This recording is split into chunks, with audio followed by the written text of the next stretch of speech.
Hello everyone, मैं सौरभ फिर से आप लोगों के सामने उपस्थित हूँ अपने सौरभ क्लासेस में।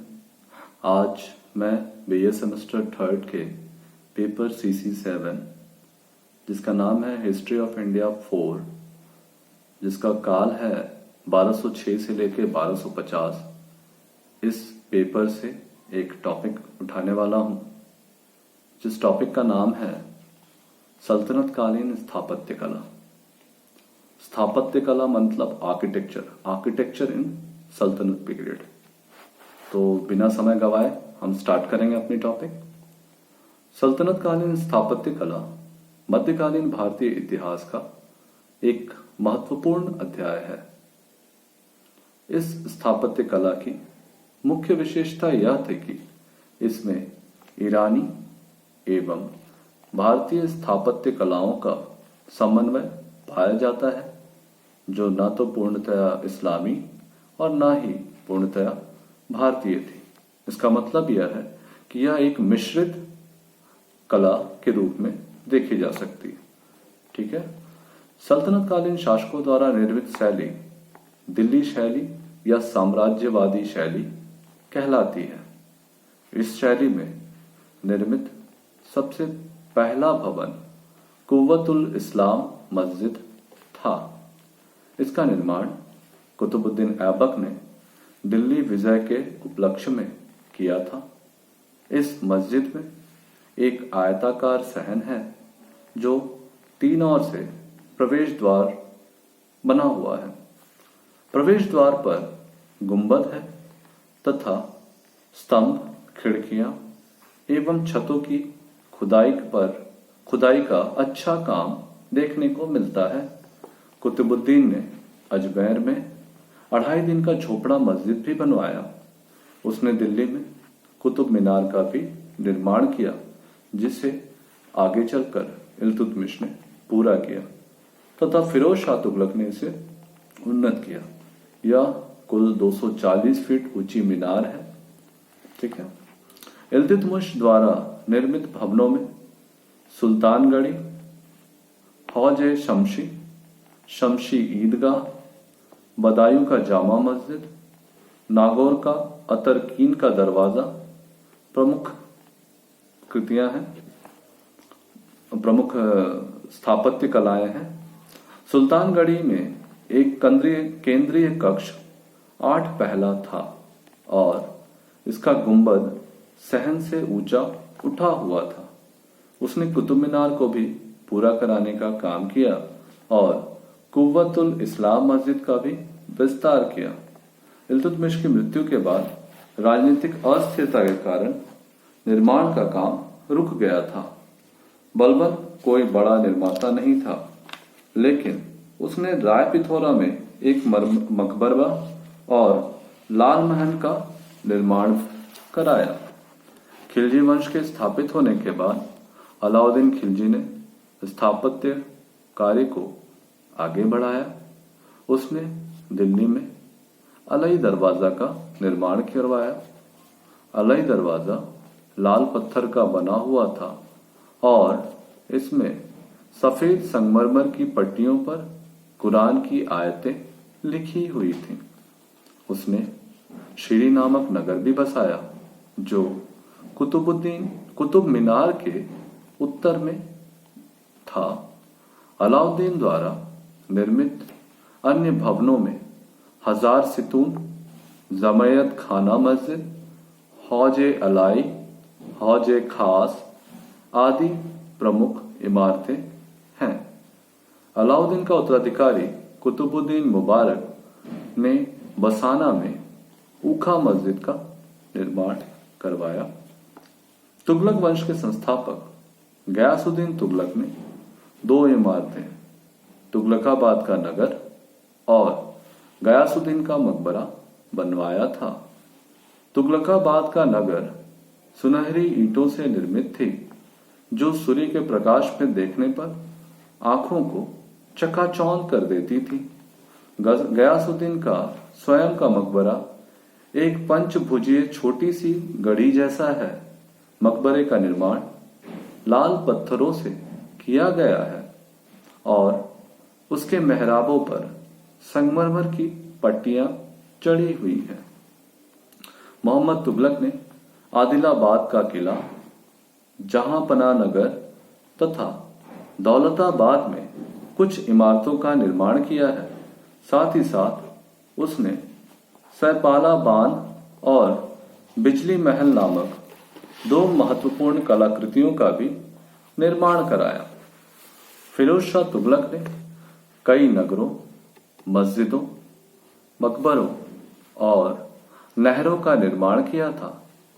फिरोजाबाद नामक नगर फिरोज की सबसे महत्वपूर्ण उपलब्धि मानी जाती है। इस नगर में वह मस्जिदें, नॉन मस्जिदें, 3 महल और अनेक शिकारगाह थे। इसमें फिरोज शाह कोटला नामक एक महली किला भी था। इस नगर निर्माण में दृढ़ता, उपयोगिता और सादगी की प्रधानता दी गई है। फिरोज तुगलक ने जौनपुर, फतेहाबाद और हिसार फिरोजा नामक नगरों की नींव डाली थी।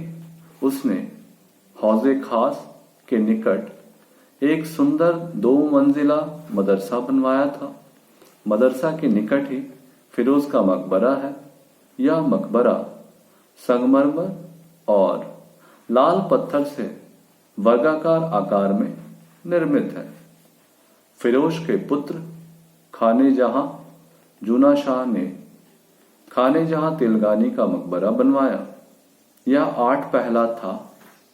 इसके ऊपर एक गुंबद था और चारों ओर नीचे मेहराबदार बरामदा भी था। जूना शाह ने काली मस्जिद, खिड़की मस्जिद और कलन मस्जिद का निर्माण किया।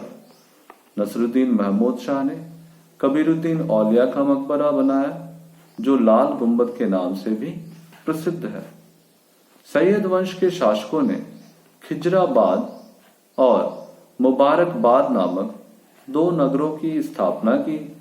इस काल के महत्वपूर्ण मकबरे मुबारक शाह सैयद, मोहम्मद शाह सैयद आदि के मकबरे थे। मुबारक शाह सैयद का मकबरा तिलगानी से मकबरे से अधिक सुंदर था। मोहम्मद शाह सैयद का मकबरा सभी दृष्टिकोण से संतोषजनक, समानुपातिक और खुशनुमा है तथा इसमें सभी आवश्यकताओं की पूर्ति की गई थी। लोदी वंश के शासकों द्वारा निर्मित सिकंदर लोदी का मकबरा विशेष रूप से उल्लेखनीय है। इस मकबरे के दोहरे गुंबद का प्रयोग किया गया था। इस मकबरे के चारों ओर से हीरा सहन की विशालता और उसकी अर्ध सजावट एक अद्वितीय उपलब्धि मानी जाती है। अन्य मकबरों में बड़ा खां का गुंबद, छोटे खां का गुंबद, बड़ा गुंबद, शीश गुंबद, सिहाबुद्दीन ताज खां का मकबरा, दादी का गुंबद, पोली का गुंबद आदि महत्वपूर्ण है। इनका निर्माण सैयद एवं लोदी वंश के काल में किया गया था। अब इन उपरोक्त स्थापत्यों को देखने के पश्चात जब हम इसका निष्कर्ष करते हैं तो हम पाते हैं कि सल्तनतकालीन शासकों ने कई मस्जिदों, नगरों, भवनों आदि का निर्माण करवाया था। विभिन्न शासकों एवं वंशों के काल में इन स्थापत्यों के निर्माण का स्वरूप भिन्न भिन्न रहा। सल्तनतकालीन इमारतों में अधिकतर नष्ट हो चुकी हैं। कुछ मकबरे और मीनारें शेष रह गई हैं। कला की दृष्टि से ये अवशेष अच्छे नमूने कहे जा सकते हैं। इसमें सबसे प्रमुख कुतुब मीनार और अलई का दरवाजा है। इस प्रकार स्पष्ट है कि दिल्ली सल्तनत कालीन स्थापत्य कला काफी विकसित होने लगी थी। इसमें हिंदू मुस्लिम कला के समन्वय का रूप झलकता है। ये स्थापत्य कलाएं मुगलों के स्थापत्य कला के लिए पथ प्रदर्शक के रूप में भी मानी जा सकती हैं। तो इस प्रकार से हम देखते हैं कि सल्तनत कालीन स्थापत्य कला जब भारत में तुर्कों का आगमन हुआ उसके पश्चात प्रारंभ हुई। तुर्क जब भारत में आए तो तुर्कों की कला की एक विशेषता थी कि इनके जो भवन होते थे वो सामान्य श्रेणी के होते थे, लेकिन उन्होंने जब भारतीय स्थापत्य कला का दर्शन किया तो उन्होंने भारतीय कला के साथ समन्वय करना चाहा और इस्लामी और भारतीय कला के सम्मिश्रण से एक नई प्रकार की कला का सूत्रपात हुआ और वहां से इस कला का धीरे धीरे क्रमिक विकास हुआ और आगे चल करके सल्तनत कालीन सभी इमारतों, भवनों और जो भी हमें स्थापत्य कलाकृतियां देखने को मिलती हैं उन सभी कलाकृतियों में हमें मिश्रित संस्कृति की झलक दिखाई देती है, जो आगे चलकर मुगलों के काल में और भी ज्यादा पुष्पित और पल्लवित हुआ। इस प्रकार से हम अपनी कक्षा को यही विराम देंगे। हम अगली कक्षा में फिर से हाजिर होंगे नए विषय के साथ। तब तक के लिए धन्यवाद।